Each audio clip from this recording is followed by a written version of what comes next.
আসসালামু আলাইকুম। Technique easy এডুকেশনের পক্ষ থেকে আপনাদের সবাইকে স্বাগতম জানাচ্ছি। প্রিয় শিক্ষার্থীরা, চলে আসলাম নতুন আরও একটা পর্ব নিয়ে। আজকের পর্বে আমরা এই সৃজনশীল প্রশ্নটার সমাধান করব। আমাদের সৃজনশীল প্রশ্নটার উদ্দীপকে দেওয়া আছে f of x equal to root over x minus 4. f of x equal to root over x minus 4. ক নাম্বার প্রশ্নে জিজ্ঞাসা করছে f of x এর ডোমেন নির্ণয় করো। f of x এর ডোমেন নির্ণয় করো। তো ডোমেন কীভাবে করে বের করবো আমরা? সেটা হচ্ছে এই যে ফাংশনটা দেওয়া, এখানে আমাদের চলকের মান হিসেবে কাদেরকে বসানো যাবে? চলকের মান হিসেবে যাদেরকে বসাইলে অঙ্কটা ঠিক থাকবে, কোনো সমস্যা হবে না, তাদেরকে বলা হবে ডোমেন। যেই মান বসাইলে রেজাল্ট আটকে যাবে, রেজাল্ট বের হবে না, ওইরকম মান নেওয়া যাবে না। অর্থাৎ ফাংশনের মধ্যে চলকের মান হিসেবে এমন মানগুলোকে নিতে হবে যাদেরকে নিলে রেজাল্ট বের হবে, অর্থাৎ এটা সংজ্ঞায়িত হবে। তো এখন যেহেতু এখানে রুট চিহ্ন আছে, তাহলে রুটের ভিতরে থাকা x-4 এইটার মান, মানে x-4 এই পুরাটার মান শূন্যর সমান বা বড় হতে পারবে। কারণ রুটের ভিতরে থাকা x-4 এর মান যদি শূন্যর চেয়ে ছোট হয়, তার মানে ঋণাত্মক হয়ে যাবে রুট ওভার x-4। এখন যদি এই x-4 এর মান যদি হয়ে যায় -2, মানে আপনি এক্সের এমন মান বসাইছেন, যে এটার রেজাল্ট হয়ে গেছে -2, কি হয়ে গেছে? -2, তাহলে কিন্তু হবে না, ঠিক আছে? রেজাল্ট হয়ে গেছে -6, হবে না। কারণ এই যে রুটের ভিতরের অংশটা ঋণাত্মক, এটা বাস্তবিক মান না, এটা কাল্পনিক মান। এটা বাস্তব মান না, এটা কাল্পনিক মান। এটা কি?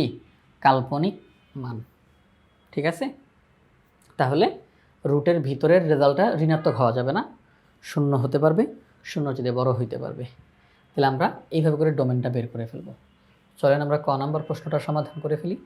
দেওয়া আছে f of x equal to root over x-4।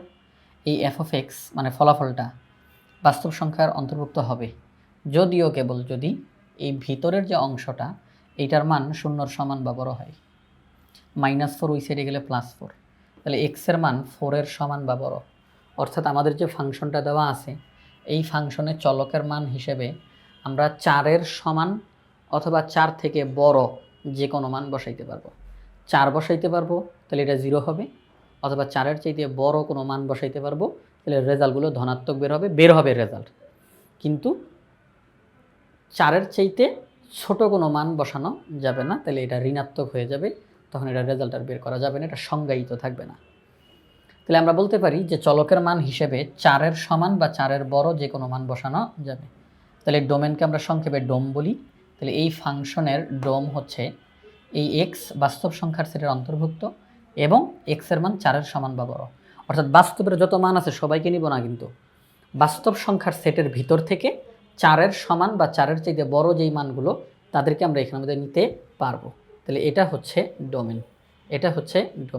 তাহলে আমাদের ক নাম্বার প্রশ্নের সমাধান করা শেষ। আমরা এখন খ নাম্বার প্রশ্নের সমাধান করব। খ নাম্বার প্রশ্নে বলছে f of x এক ফাংশন কিনা নির্ধারণ করো।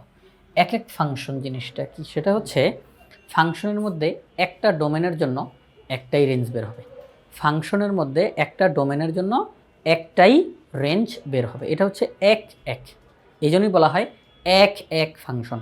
অর্থাৎ একটা ডোমেন একটাই রেঞ্জ, ডোমেন পাল্টাবে রেঞ্জও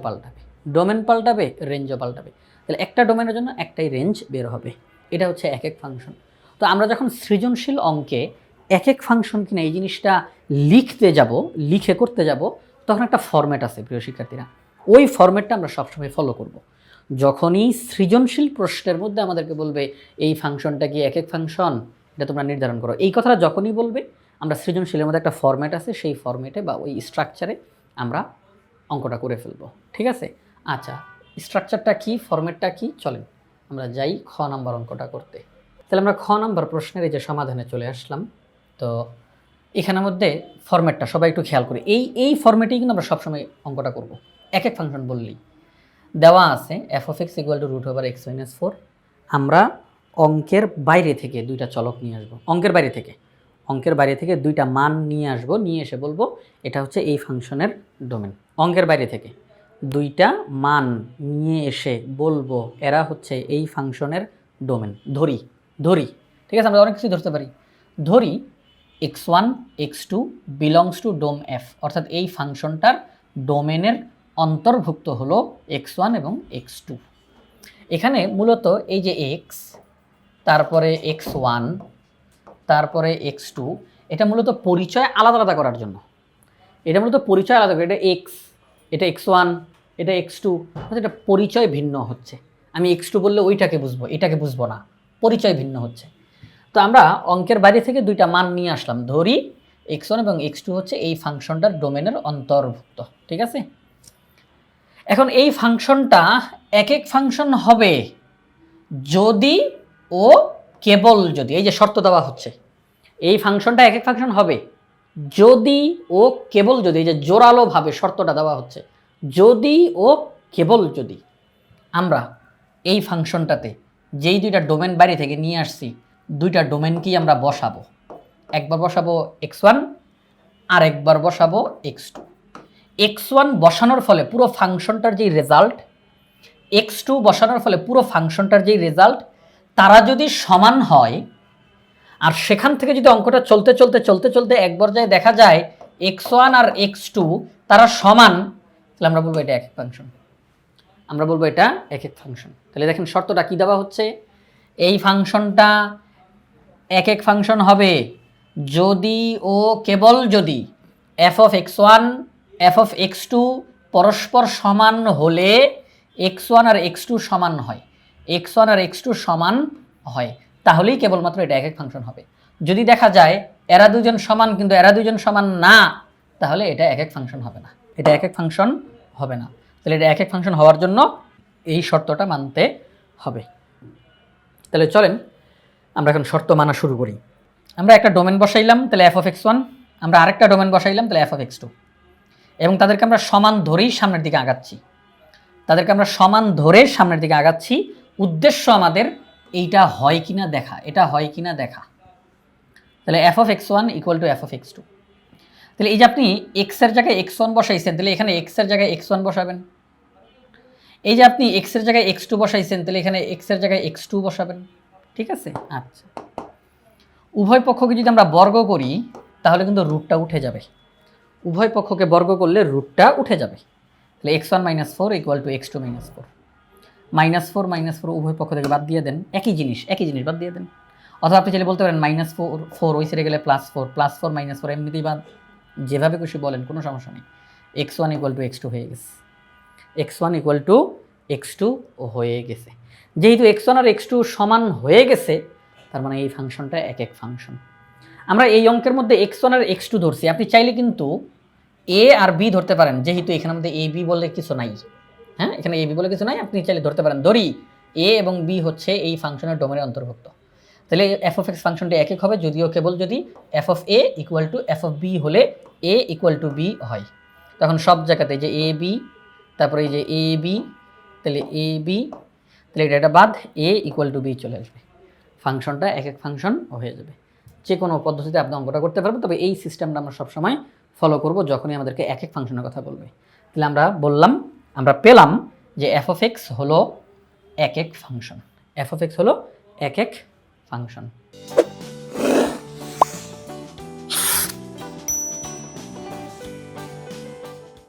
তো আমরা এখন গ নাম্বার প্রশ্নের সমাধান করব। এখানে বলল f ইনভার্স x ফাংশন কিনা তা লেখচিত্রের সাহায্যে নির্ণয় করো। অর্থাৎ উদ্দীপকে দেওয়া আছে f of x, আমরা এটার বিপরীত সম্পর্কটা বের করব, f ইনভার্স x মানে বিপরীতটা, f of x এর বিপরীত f ইনভার্স x। তো এই f ইনভার্স x এটা কি ফাংশন নাকি এটা ফাংশন না, সেটা লেখচিত্রের সাহায্যে নির্ণয় করতে বলা হয়েছে। আচ্ছা, খুব ভালো কথা। তার মানে f ইনভার্স x এর লেখচিত্র আমাদেরকে আঁকতে হবে, ওই লেখচিত্র এঁকে সেখান থেকে আমরা ব্যাখ্যা দিব যে f ইনভার্স x ফাংশন নাকি ফাংশন না। তো আগে তো আমাকে f ইনভার্স x বের করতে হবে, তো আগে আমাকে f ইনভার্স x বের করতে হবে না? আমি আগে f ইনভার্স x বের করব, বের করার পরে তার লেখচিত্র আঁকার জন্য যা যা করা দরকার সেগুলো করব। তো এই যে বিপরীত সম্পর্কটা বের করতে হলে কী করতে হয়, আমরা সাধারণত বলি যে ধরি, আমি এখানে একটু কথা বলতেছি, ধরি y equal to F of X equal to root over X minus four. আমরা এইভাবে করে বলি না? বলি। বলার পরে y এর সাথে এফ অফ এক্সের সম্পর্ক করি, y এর সাথে এটার সম্পর্ক করি, অঙ্কটা করতে করতে করতে করতে এক পর্যায়ে গিয়ে রেজাল্ট বের হয় এফ ইনভার্স এক্স, নাকি? এভাবে করে বের হয় তো? এভাবে করে বের হয়। তো এখনকার অঙ্কে আমরা এখানে ধরি y, এই y এর জায়গাতে অন্য কোনো অক্ষর ধরবো। কেন ধরবো? যাতে করে কোনো রকমের কনফিউশন তৈরি না হয়, অন্য কোনো একটা অক্ষর ধরবো। তার কারণ হলো প্রিয় শিক্ষার্থীরা, আমি যখন ধরলাম যে ধরি জেড ইকুয়াল টু এটা, জেড ইকুয়াল টু এটা, সম্পর্ক করতে করতে করতে করতে বিপরীত সম্পর্ক বের হবে, এই মান বের হবেই হবে। এখন কথা হচ্ছে, আমরা তো একটু পরে গিয়ে একটা ছক তৈরি করা লাগবে, যেহেতু লেখচিত্র আঁকতে বলছে, তাহলে একটা ছক লাগবে। তো সেই ছকের মধ্যে এক্স এর মান আমরা ইচ্ছা মতো বসাবো, আর ওয়াই এর মান বের হবে। ওয়াই এর মান কোনটা? বিপরীত ফাংশনটা যেটা, মানে বিপরীত সম্পর্কটা যেটা, এটা হচ্ছে ওয়াই এর মান। বিপরীত সম্পর্কটা যেটা, এটা হচ্ছে ওয়াই এর মান। কারণ আমরা লেখচিত্র আঁকতে গেলে গ্রাফ পেপারের মধ্যে একটা বিন্দু বসাইতে গেলে দুইটা মান লাগে, এক্স এর মান, ওয়াই এর মান। একটা বিন্দু বসাবো, এক্স এর মান, ওয়াই এর মান, আরেকটা বিন্দু বসাবো, এক্স এর মান, ওয়াই এর মান। তো আমরা এক্স এর মান নিজের মতো করে ধরে নিব, আর সেটা যখন বিপরীত এটার মধ্যে সম্পর্কের মধ্যে বসাবো, যেটা আসবে সেটা ওয়াই এর মান। তাহলে এখানে বলতেছি Y equal to F inverse X, আবার এখানেও যদি আমি বলি Y equal to F of X, তাহলে দুইটা কেমন জিনিস হয়ে গেল না? Y equal to F of X, আবার বলতেছি Y equal to F inverse X, তাহলে দুইটার মধ্যে কি একটা কনফ্লিক্ট হয়ে গেল, নাকি? সংঘর্ষ হয়ে গেল। এই সংঘর্ষ এড়ানোর জন্য আমরা করলাম কি, প্রথমের এখানে জেড ধরলাম, কারণ এখানে তো অন্য কোনো অক্ষর ধরতে তো বিধি নিষেধ নাই, এখানে সব সময় ওয়াই ধরতে হবে এমন তো কোনো কথা নাই। আমরা এখানে ওয়াই ব্যতীত অন্য কোনো অক্ষরও ধরতে পারি, তো আমি এখানে জেড ধরলাম। জেডের সাথে এদের সম্পর্ক তৈরি করে এক পর্যায়ে আমি বিপরীত সম্পর্কটা বের করব, আর এই ছক তৈরি করতে গিয়ে আমি এখানে ওয়াই বললাম, ঠিক আছে? তাহলে সব কিছু একদম ঠিকঠাক থাকলো, কোনো কনফিউশন আর তৈরি হবে না। আশা করি ক্লিয়ার করতে পারছি। তো এখন চলেন আমরা এখন যেই কাজটা করব, মূল ফাংশনের মানে মূল যেই সম্পর্কটা দেওয়া তার বিপরীত সম্পর্কটা বের করি। বিপরীত সম্পর্ক বের করার পরে ছক তৈরি করে এরপর আমরা লেখচিত্র তৈরি করব। আচ্ছা, তো পুরোটা অঙ্ক আমি লিখেই করাবো, সমস্যা নাই। দেওয়া আছে F of X equal to root over X minus four, এটা এখন আমরা বিপরীত সম্পর্কটা বের করি। আমরা গ নম্বর অঙ্কটার সমাধান করব। F of X equal to root over X minus four. তো ধরি ওয়াই ইকুয়াল টু, আচ্ছা ওয়াই তো ধরবো না, তাই না? এত কিন্তু এটারই ব্যাখ্যা দিলাম। ধরি Z equal to F of X equal to root over X minus four. এখন এই জেডের সাথে সবার সম্পর্ক তৈরি করব। এখানে Z equal to F of X, অতএব X equal to F inverse Z. আপনারা ইতিমধ্যে এই বিপরীত সম্পর্ক কীভাবে করে বের করে খুব ভালো করে জানেন। এবার আমরা লিখব আবার জেডের সাথে এটার সম্পর্ক করব। উদ্দেশ্য থাকবে এক্সকে একা বানানো, Z equal to root over X minus four. এবার আমরা উভয় পক্ষকে বর্গ করতে পারি, তাহলে রুটটা উঠে যাবে। উদ্দেশ্য এক্সকে একা বানানো, তাহলে Z square plus four equal to x. তাহলে আমরা বলতে পারি x equal to Z square plus four. পরবর্তী লাইনে গিয়ে এক্সের পরিবর্তে লিখতে পারি এফ ইনভার্স জেড। একটু আগে আপনারা এটা লিখছেন, এই যে X equal to F inverse Z, তাহলে F inverse Z equal to Z square plus four. তো আমাদের উদ্দেশ্য তো এফ ইনভার্স জেড বের করা না, আমাদের উদ্দেশ্য এফ ইনভার্স এক্স বের করা, কারণ উদ্দীপকে মূল সম্পর্কটা দেওয়া ছিল এফ অফ এক্সের, তাহলে তার বিপরীতটা হবে এফ ইনভার্স এক্স, তাই না? আচ্ছা, তো এখন দেখেন যে বিষয়টা, তাহলে এফ ইনভার্স এক্স, জেডের জায়গায় এক্স বসিয়েছি, জেডের জায়গায় এক্স বসাবো। তাহলে এই হচ্ছে বিপরীত সম্পর্কটা, তাহলে আমরা বিপরীত সম্পর্কটা বের করে ফেলছি। এই যে বিপরীত সম্পর্কটা বের করলাম, আমাদেরকে বলছে এইটার লেখচিত্র আঁকো, এটার লেখচিত্র এঁকে আমাদেরকে জানাও যে এটা ফাংশন নাকি ফাংশন না। এটার লেখচিত্র এঁকে জানাও যে এটা ফাংশন নাকি ফাংশন না। আমরা এই মুহূর্তে বলতেছি না এটা ফাংশন নাকি ফাংশন না, আমরা এটাকে একটা সম্পর্ক বলতেছি। তো আমরা এখন লেখচিত্র আঁকার জন্য একটা ছক তৈরি করবো আঁকে, তাই না? লেখচিত্র আঁকার জন্য একটা ছক তৈরি করব। তো ওই যে ছকের কাজ এগুলো আমি পিডিএফ থেকে দেখাই দিই, তাই না, আপনাদের আর সময় নষ্ট না করি। তাহলে গ নাম্বার সমাধান আরম্ভ, এটা অলরেডি লিখে দেখাইছি আপনাদের সবাইকে পুরোটা। আচ্ছা, পুরোটা দেখানো হয়েছে। এইবার দেখেন, এই যে ছকটা তৈরি করলাম, এক্স আর এফ ইনভার্স এক্স। আমরা এক্সের মান ইচ্ছা মতো ধরবো, আমাদের ইচ্ছা মতো, কোনো বিধি নিষেধ নাই, ইচ্ছা মতো এক্সের মান ধরবো। সেই মানটা এখানে বসাবো, যে F inverse x, F inverse x মানে কিন্তু এটা, এফ ইনভার্স এক্স মানে কিন্তু এটা এক্স স্কোয়ার প্লাস 4। তাহলে এক্সের মান যদি -1 হয়, তাহলে এফ ইনভার্স এক্সের মধ্যে বসান, এফ ইনভার্স এক্সের মধ্যে বসান। তাহলে আমরা এখানের মধ্যে যেই কাজটা করতে পারি, যে -1 যদি এখানে বসাই, -1 তাকে স্কোয়ার করব, তাহলে হয় 1, 1 + 4 তাহলে হয় 5। আমরা যদি এক্সের মান 0 বসাই তাহলে হবে 4, আমরা যদি 1 বসাই তাহলে হবে 5, যদি 2 বসাই তাহলে 2 স্কোয়ার মানে 4, 4 + 4 তার মানে 8। তাহলে এক্সের মান ইচ্ছা মতো ধরলাম, এই মানগুলো এখানে বসাইলে এফ ইনভার্স এক্সের রেজাল্ট বের হয় এগুলো। এখন এগুলো হচ্ছে এক একটা বিন্দু, -1,5 এটা একটা বিন্দু, 0,4 এটা একটা বিন্দু, 1,5 এটা একটা বিন্দু, 2,8 এটা একটা বিন্দু। এই বিন্দুগুলোকে ছক কাগজে স্থাপন করবেন, লেখচিত্রটা তৈরি হয়ে যাবে। তো আমরা এই যে ছক কাগজের মধ্যে এটা স্থাপন করলাম, হ্যাঁ, এই যে স্থাপন করলাম। এই যে দেখেন সবাই, এটা হচ্ছে এক্স অক্ষ, এটা হচ্ছে ওয়াই অক্ষ। আমরা প্রতি 2 ঘরকে 1 করে ধরলাম, 2 ঘরকে 1, আপনার ইচ্ছা মতো আপনি ধরতে পারেন, চাইলে প্রতি ঘরকে 1 করে ধরেন, 2 ঘরকে 1 ধরেন, 5 ঘরকে 1 ধরেন, এটা আপনার ইচ্ছা। তো আমরা এটা এক্সের মান, এটা ওয়াইয়ের মান, ঠিক না, বিন্দু বসাইতে গেলে এটা এক্সের মান, এটা ওয়াইয়ের মান। তাহলে আমরা 2 ঘরকে 1 ধরতেছি, তাহলে -1, এক্সের মান -1, তাহলে বামে আসবে। এখন যেহেতু এটা -1, তো আমরা জানি যে 2 ঘরকে 1, তাহলে বাম দিকে 2 ঘর আসবো, মূল বিন্দু থেকে বাম দিকে 2 ঘর আসা মানে -1, এটা এক্সের মান। এবার ওয়াইয়ের মান 5, তাহলে 5 2 × 10, আমরা উপরে 10 ঘর উঠবো, এই যে 10 ঘর, একদম গনে 5 10, তাহলে এই বিন্দুটা হচ্ছে -1,5। এবার 0,4, এক্সের মান 0, তাহলে মূল বিন্দুতেই থাকবে। ওয়াইয়ের মান 4, তাহলে 4 2 × 8, উপরের দিকে 8 ঘর যাবে, যেটা ধনাত্মক, উপরের দিকে 8 ঘর গেল, এই যে 5 6 7 8, এই যে এখানে।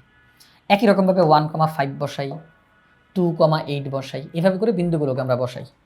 বিন্দুগুলোকে বসানোর পরে আমরা বিন্দুগুলোকে হাত দিয়ে যোগ করে দিব, হাত দিয়ে যোগ করে দিব মুক্ত হস্তে, মানে ইচ্ছা মতো আপনি হাত দিয়ে একটার পর একটা বিন্দু আপনি যোগ করে দিবেন, এখানে স্কেল দিয়ে না, হাত দিয়ে করে ফেলবেন। তাহলে এই যে বিন্দুগুলো যোগ করলেন, একটা চিত্র পাইলেন, এটাকে বলা হবে লেখচিত্র। কার? এফ ইনভার্স এক্সের লেখচিত্র, এফ ইনভার্স এক্সের লেখচিত্র। তাহলে আপনি এফ ইনভার্স এক্সের লেখচিত্র পেয়ে গেছেন। এই যে তার ব্যাখ্যাটা এখানে লেখা আছে, এগুলো আপনি জানেন সব, এক্স অক্ষ, ওয়াই অক্ষ, 2 ঘরকে 1 ধরে, এগুলো। আচ্ছা, তো আমরা লেখচিত্রটা পাইলাম। এখন এখান থেকে সিদ্ধান্ত জানাবো যে আমাদের এফ ইনভার্স এক্স এটা ফাংশন নাকি ফাংশন না। লেখচিত্রটা কিন্তু এফ ইনভার্স এক্সের লেখচিত্র, লেখচিত্রটা এফ ইনভার্স এক্সের লেখচিত্র। আচ্ছা, কোনো একটা লেখচিত্র থেকে এটা কি ফাংশন নাকি ফাংশন না, এটা কিভাবে করে বোঝা যায়? যদি ওয়াই অক্ষ অথবা ওয়াই অক্ষের সমান্তরাল রেখাগুলো, হ্যাঁ, ওয়াই অক্ষ অথবা ওয়াই অক্ষের সমান্তরাল রেখাগুলো লেখচিত্রটিকে একাধিক বিন্দুতে ছেদ না করে, কথাটা বুঝি, যদি ওয়াই অক্ষ অথবা ওয়াই অক্ষের সমান্তরাল কোনো রেখা লেখচিত্রটিকে একাধিক বিন্দুতে ছেদ না করে, তাহলে আমরা বলবো এটা ফাংশন, এটা ফাংশনের লেখচিত্র। আর যদি একাধিক বিন্দুতে ছেদ করে ফেলে, লেখচিত্রটি যদি ওয়াই অক্ষকে অথবা ওয়াই অক্ষের কোনো একটা সমান্তরাল রেখাকে যদি একাধিক বিন্দুতে ছেদ করে ফেলে, তাহলে সেটা আর ফাংশনের লেখচিত্র না, ওইটা আর ফাংশন না। তাহলে আমরা দেখতেছি, আমাদের যে লাল কালার দিলাম আপনাদের বোঝার সুবিধার্থে, এই যে লেখচিত্রটা ওয়াই অক্ষকে কেবলমাত্র একটা বিন্দুতেই কিন্তু ছেদ করছে, দেখেন, একাধিক বিন্দুতে ছেদ করে নাই। আমাদের লেখচিত্রটা ওয়াই অক্ষকে একটা বিন্দুতেই ছেদ করছে, আমাদের লেখচিত্রটা ওয়াই অক্ষের সমান্তরাল রেখাকে একটা বিন্দুতেই ছেদ করছে, আমাদের লেখচিত্রটা ওয়াই অক্ষের সমান্তরাল রেখাকে একটা বিন্দুতেই ছেদ করছে, একটা বিন্দুতেই ছেদ করছে। তাহলে সেই ক্ষেত্রে বোঝা যাচ্ছে এটা ফাংশন, এটা ফাংশন, এফ ইনভার্স এক্স এটি ফাংশন। আমরা সেটা এখানে ব্যাখ্যা দিয়ে দিব। এই যে আমরা এখানে ব্যাখ্যা দিয়ে দিলাম যে লেখো মানে চিত্রটা, লেখো থেকে দেখা যায় ওয়াই অক্ষের সমান্তরাল কোনো রেখায় এফ ইনভার্স এক্সের একাধিক বিন্দু নাই, একাধিক বিন্দু নাই, তাহলে সেই ক্ষেত্রে এটা ফাংশন। যদি ওয়াই অক্ষ কিংবা ওয়াই অক্ষের সমান্তরাল কোনো রেখায় এফ ইনভার্স এক্স এর একাধিক বিন্দু থাকতো তাহলে এফ ইনভার্স এক্স ফাংশন হতো না। কিন্তু এই মুহূর্তে যদি আমরা দেখলাম এফ ইনভার্স এক্স এর যে লেখচিত্র সেটি ওয়াই অক্ষকে বা ওয়াই অক্ষের সমান্তরাল কোনো রেখাতে একাধিক বিন্দুতে ছেদ করে নাই, সুতরাং এফ ইনভার্স এক্স হচ্ছে একটি ফাংশন। তাহলে আমাদের গ নাম্বার প্রশ্নটার সমাধান করা হয়ে গেল প্রিয় শিক্ষার্থীরা। তো আজকের পর্বে আমরা এই 17 নম্বর সৃজনশীলটার সম্পূর্ণটা সমাধান করলাম।